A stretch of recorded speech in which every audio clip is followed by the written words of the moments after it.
Good morning बच्चों। Physics में last lecture में हमने विमीय विधि से कुछ न्यूमेरिकल सॉल्व किए थे टाइप नंबर फर्स्ट, जिसमें हमने जो फिजिक्स के जो फॉर्मूलेज थे उनको डायमेंशंस मेथड से विमीय विधि से हमने सिद्ध किया था। उसके बाद में हमने टाइप नंबर सेकंड पढ़ा था, जिसमें हमने जो कांस्टेंट थे, ठीक है, फार्मूलाज के अंदर जो कांस्टेंट आते हैं उनकी वैल्यू डायमेंशंस की फॉर्म में हमने कैलकुलेट की थी। आज हम लेक्चर नंबर 5 में chapter number first type number third study करने जा रहे हैं, विमीय विधि से सूत्रों का निर्माण करना।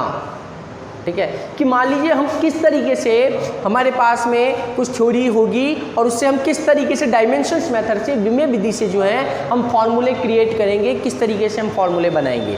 तो एक क्वेश्चन हम इसके लिए लेते हैं। देखिए कि यदि ये क्वेश्चन मैंने आपको टाइप नंबर फर्स्ट में भी जो प्रूफ करवाया था उसी को अब हम घुमा के ले रहे हैं कि यदि किसी वृत्तीय पथ पर गमन कर रहे पिंड पर लगने वाला विकेंद्रीय बल F, कि किसी वृत्तीय पथ पर आप देखिए, ये मान लीजिए कोई वृत्तीय पथ है, ठीक है, और ये कोई पिंड है जिसका द्रव्यमान कितना है स्मॉल m और त्रिज्या कितनी है स्मॉल r, और ये पिंड के वेग से गति कर रहा है भाई v वेग से गति कर रहा है, और इसके केंद्र की ओर एक सेंट्रीपिटल फोर्स लग रहा है अभिकेंद्रीय बल Fc, कि किसी वृत्तीय पथ पर गमन कर रहे पिंड पर लगने वाला अभिकेंद्रीय बल F, वृत्त की त्रिज्या r, पिंड के द्रव्यमान m तथा पिंड के वेग v पर निर्भर करता है। तो विमीय विधि से अभिकेंद्रीय बल F का सूत्र उत्पन्न कीजिए। देखिए क्या कह रहा है कि वृत्तीय पथ पर गमन करने वाले पिंड का अभिकेंद्रीय बल F, ठीक है, ये वृत्त की त्रिज्या कौन कौन भाई r, पिंड के द्रव्यमान m और पिंड के वेग v पर निर्भर कर रहा है। तो ये निर्भर कर रहा है भाई इस तरीके से, ठीक है। तो हम ये मान लेते हैं कि ये r की घात a पर, m की घात b पर और v की घात c पर निर्भर कर रहा है। इसको दे दो इक्वेशन नंबर फर्स्ट। अब हमें डायमेंशंस मेथड से इस अभिकेंद्रीय बल F का फॉर्मूला कैलकुलेट करना है। तो देखो मुझे पता है F क्या है भैया, F है आपका अभिकेंद्रीय बल, बल है तो बल की विमा तो आपको पहले से ही पता है, m1 L1 T-2, प्रोपोर्शनल का साइन बिल्कुल इसी तरीके से। r का मतलब त्रिज्या, त्रिज्या क्या हो गई बेटा दूरी हो गई, तो दूरी हो गई तो इसका मतलब L1 इसकी घात a। m क्या है द्रव्यमान, द्रव्यमान की विमा क्या है m1 इसकी घात कितनी b। ये कौन है वेग, वेग की विमा क्या थी m0 L1 T-1, अरे वेग बराबर विस्थापन बटा समय, ठीक है, इसकी घात कितनी हो गई c हो गई। इसी को अब हम आगे बढ़ाते हैं m1 L1 T-2 as it is. देखो L की घात a, क्योंकि a जब 1 से मल्टीप्लाई होगा तो a हो जाएगा, m की घात कितनी बेटा b, c m से मल्टीप्लाई होगा तो कितना हो गया 0, c 1 से मल्टीप्लाई होगा तो LC, भाई ये 0 से मल्टीप्लाई होगा तो 0 हो गया तो उसको लिखने की ज़रूरत नहीं है, और t की पावर कितनी -1 से होगा तो -c। आगे बढ़ते हैं m1 L1 T-2 proportional to m की पावर b L की पावर a प्लस c। अब देखो L की पावर कितनी है a प्लस c और t की पावर -c। इसको दे दो इक्वेशन नंबर सेकेंड, ठीक है। अब क्या करेंगे, अब हम दोनों पक्षों की तुलना करेंगे। क्या करेंगे, दोनों पक्षों की तुलना करने पर ऑन कंपेयरिंग बोथ साइड। तो देखो m की पावर b है और यहाँ पर m की पावर कितनी है 1, तो इसका मतलब साफ साफ नज़र आ रहा है कि b की वैल्यू कितनी हो गई भैया 1 हो गई। अरे भाई m की पावर b है और m की पावर यहाँ पर कितनी है 1, तो लेफ्ट हैंड साइड और राइट हैंड साइड को जब हम कंपेयर करेंगे तो ये वाली पावर और ये वाली पावर दोनों क्या हो गई इक्वल हो गई ना, क्योंकि निर्भर कर रहा है तो इक्वल ही होगी। तो ये b की वैल्यू किसके इक्वल हो गई 1 के इक्वल हो गई। ऐसे ही l की पावर कितनी है a प्लस c, ये बराबर होगी l की पावर किसके बेटा 1 के बराबर होगी। ऐसे ही t की पावर -c और t की पावर -2, तो -c बराबर होगा -2 के, तो c बराबर होगा किसके 2 के। तो c की वैल्यू भी आ गई मेरे पास में। c की वैल्यू मैं उठाकर यहाँ पर सब्स्टिट्यूट कर देता हूँ, ठीक है। तो a प्लस 2 इक्वल टू 1, तो a इक्वल टू -1। a की भी तो वैल्यू आ गई मेरे पास, a की वैल्यू कितनी है -1 आ गई। तो a, b और c तीनों की वैल्यू उठाकर समीकरण नंबर कहाँ पर रख देंगे हम, 1 में रख देंगे। a, b तथा c का मान समीकरण नंबर 1 में रखने पर, तो देखो क्या है समीकरण नंबर 1 भैया, f प्रोपोर्शनल टू r की पावर a, m की पावर b और v की पावर c। तो r की पावर कितनी है, a है, और a का मान कितना आ रहा है बेटा, -1 आ रहा है, तो ये -1। m की पावर कितनी है, b, और b का मान कितना आ रहा है, +1 आ रहा है, तो b का मान +1, ठीक है। और c, v की वैल्यू है c, तो c का मान कितना आ रहा है, 2 आ रहा है, तो v की घात कितनी, 2।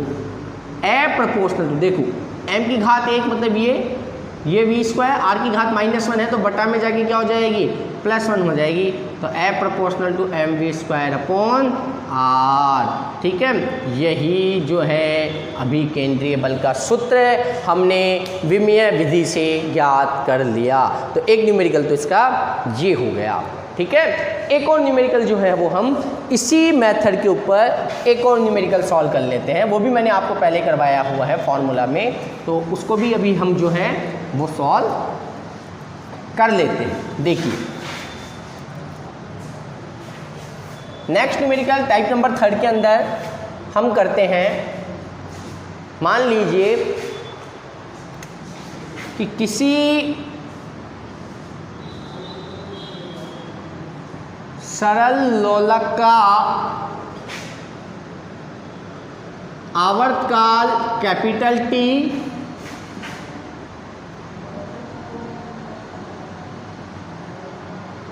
पिंड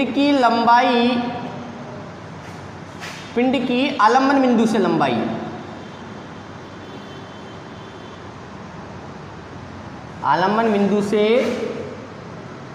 लंबाई स्मॉल l तथा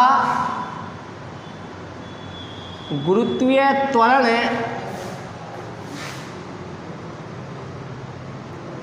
स्मॉल g पर निर्भर करे तो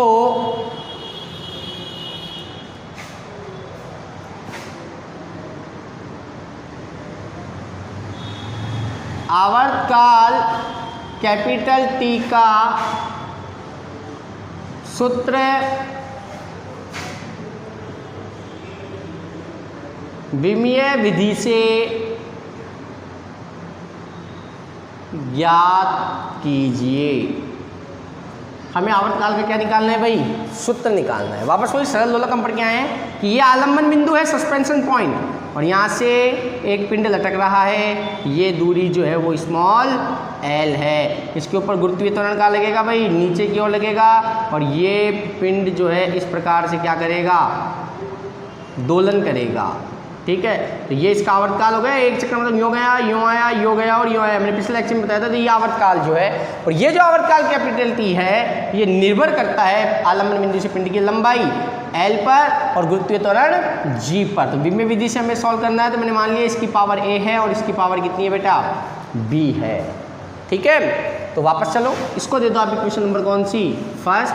इसका आवर्तकाल कितना हो गया, m0 l0 t1 proportional to l का मतलब लंबाई, लंबाई का मतलब l1 की पावर a। ये कौन है भाई, त्वरण। त्वरण का मतलब क्या होता है बेटा, अरे ये कौन है, त्वरण, गुरुत्वीय त्वरण है ना। त्वरण का मतलब क्या भैया, वेग बटा समय।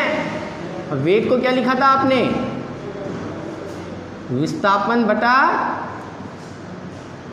समय, और ये वाला समय ऐसे कैसे है ही है, तो इसका मतलब विस्थापन बटा समय का क्या, स्क्वायर, यानी कि L1 विस्थापन का L1 और समय दो बार हो गए,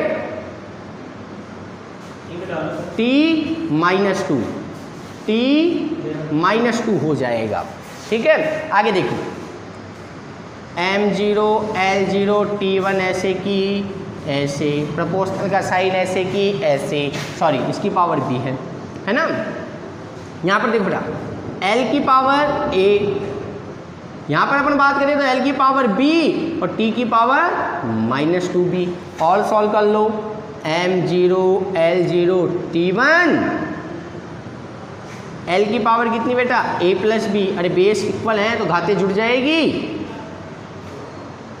ठीक है। और t की पावर कितनी भाई -2b, इसको दे दो इक्वेशन नंबर कौन सी, सेकंड, ठीक है। वापस वही दोनों पक्षों की क्या करेंगे हम, तुलना, तो दोनों पक्षों की तुलना करने पर करो भाई, m तो इधर है ही नहीं है तो पावर 0 है तो तुलना की जरूरत ही नहीं है। a plus B equal to l की पावर a प्लस बी, इधर l की पावर कितनी है 0। t की बात करो, t की पावर कितनी है भैया -2b इक्वल टू इधर से कितना है बेटा प्लस का 1, तो b इक्वल टू कितना आ जाएगा माइनस का 1/2, तो b का मान कितना आ गया माइनस का 1/2, ये मान यहाँ पर रख दो आप, a माइनस 1/2 इक्वल टू कितना 0, तो a इक्वल टू कितना भाई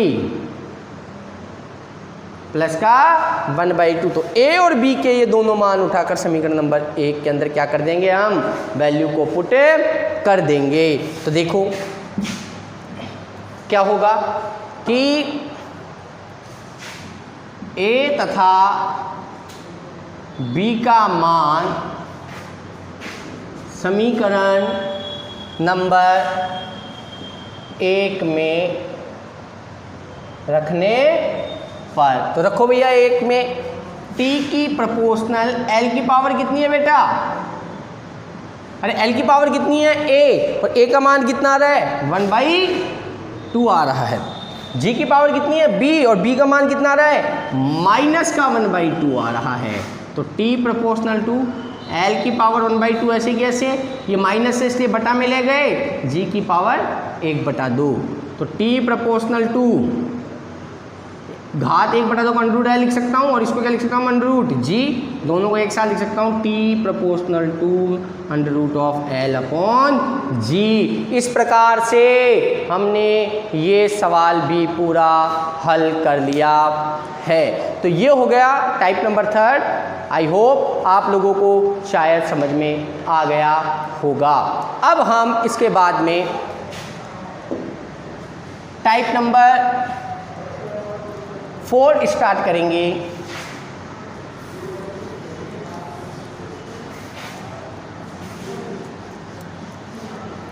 देखिए आप टाइप नंबर 4, टाइप नंबर 4 आता है